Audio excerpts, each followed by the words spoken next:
G'day guys, welcome to Shenke Garage. So in this episode, got the infill panels for the top of the tray, so going to install them and then also do the latching mechanism to hold the tray down. So yeah, we'll jump straight into it, but just a quick merch plug. If you want to help support the channel, head over to the Shenke Garage merch store. I'll put a link in the show notes below.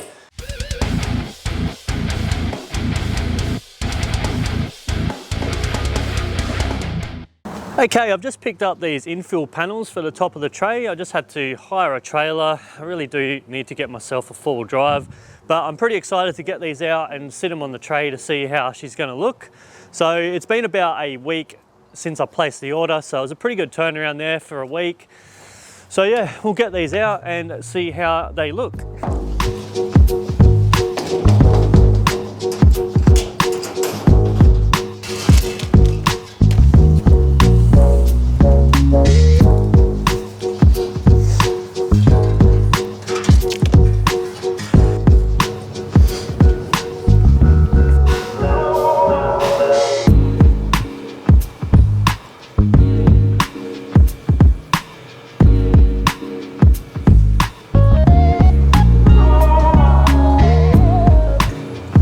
Okay, that is the infill panel sitting on there, and they sit in there really well actually. There is a couple of little sections I might have to just trim up. I just have to round this corner so I can get that to sit in there properly on both them corners.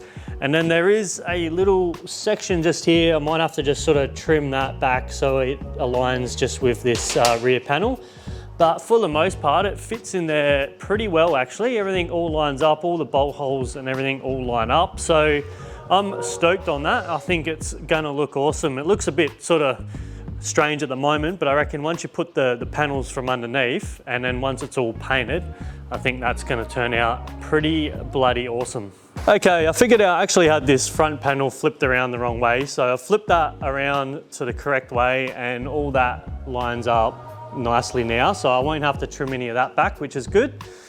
So there's minimal trimming required. It all fits in nicely, so it's worked out really good. I've already trimmed these corners back and yeah, they sit in there a lot nicer now.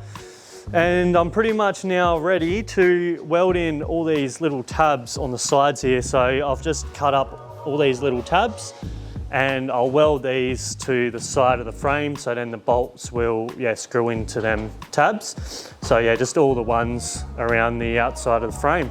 Just an update on a couple of things. I've made up these pins for the rear pivot here.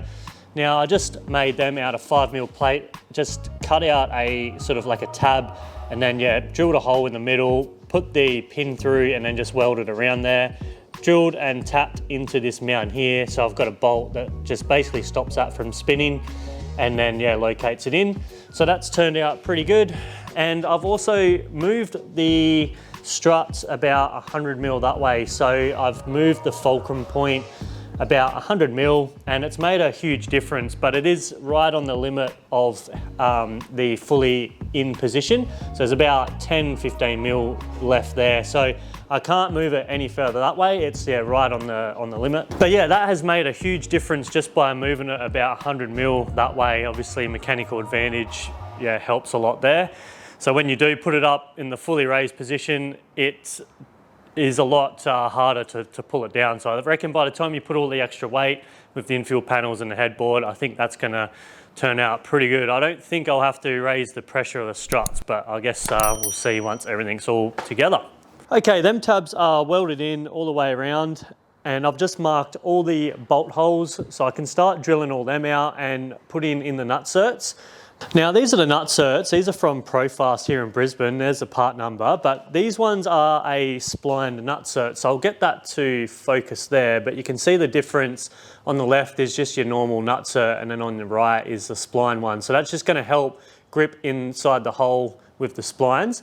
And because the one on the left, it's got a larger flange on it. So this has got a smaller flange. So it's this one's gonna sit up a lot higher than this one. This one only just sort of sits up above the surface. But what I've done is I've used a countersink and drilled a countersink into there, so that now sits below the surface. Now because it sits below, that means that when you use the Nutsert gun, it basically pushes on the Nutsert, this surface here, and it will basically bottom out on the actual frame and the nutsert will still be loose. So I just had to make up this little spacer here so it actually pushes on the flange of the nutsert and then tightens it up inside the countersink there. So yeah, that sits below, so that's going to work out pretty good. I've also sourced a heap of these button head bolts here, so these are just stainless steel. So yeah, they're going to look quite nice on top of the tray to bolt them infill panels down. So I've got about 230 holes to drill and install the nutserts, so I better get into it and yeah, start drilling.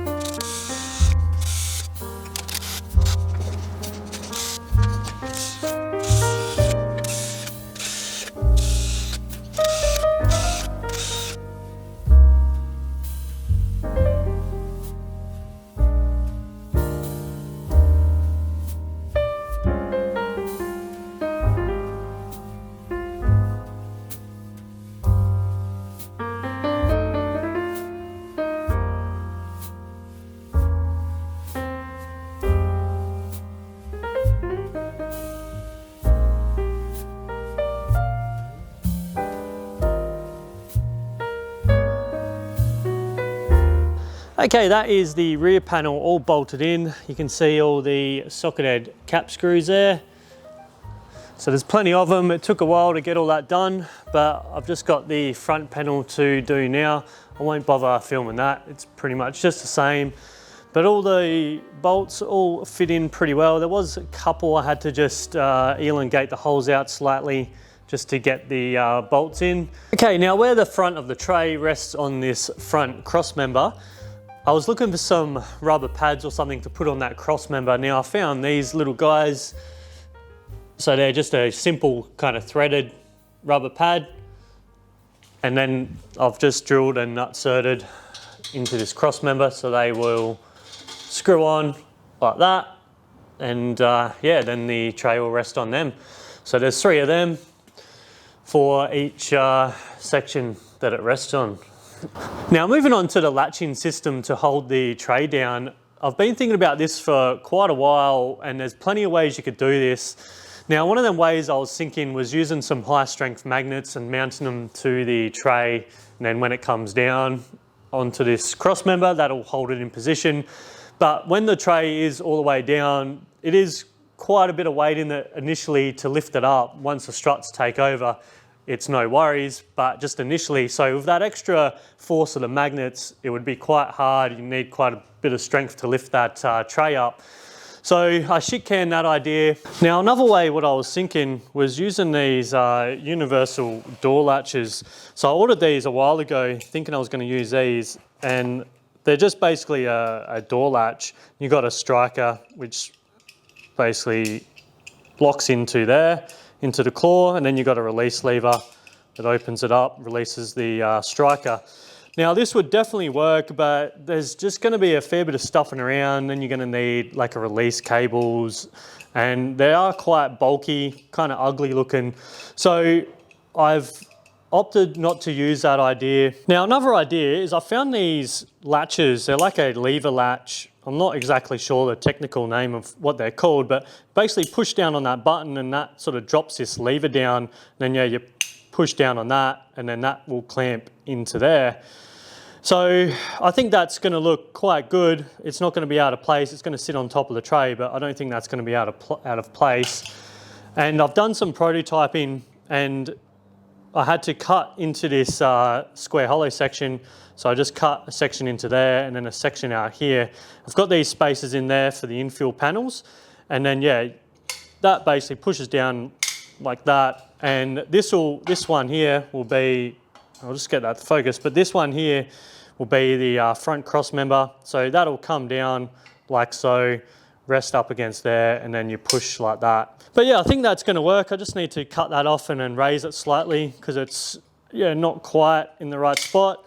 But yeah, once I get all this finalized, and then I've got all the measurements to then be able to cut into the actual tray and then mount that in. So they're gonna sit roughly about there, and then yeah, this cross member, that's where the that little sort of hook is going to sit.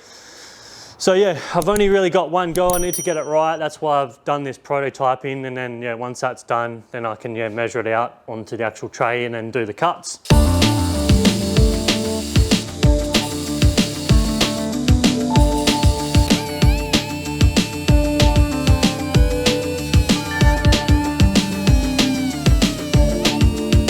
Okay, that latch is installed on this side here, and you can just see I've just used a die grinder and just trimmed this little bit out here just to allow for that clamp to slide up in there, and then that clamp is what holds the latch in. And I've also just tacked in that little hook. So I'll drop this down.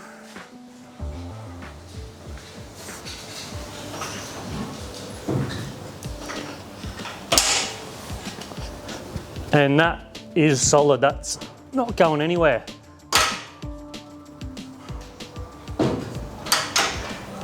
So yeah, that has worked out really good actually. I'm happy with that. Okay, that is the other side done, and that's turned out really nice. I guess one problem with it is you do have to walk around the other side to lift the tray up, but it's not the end of the world. I guess, yeah, when you go to put fuel in, you just have to do a bit of walking to the other side. You can't really lean across and press it, but for the simplicity of it, I think it's turned out really good. It was a little bit of stuffing around to get it to fit in there, but yeah, I really am happy with how that is, how that's working.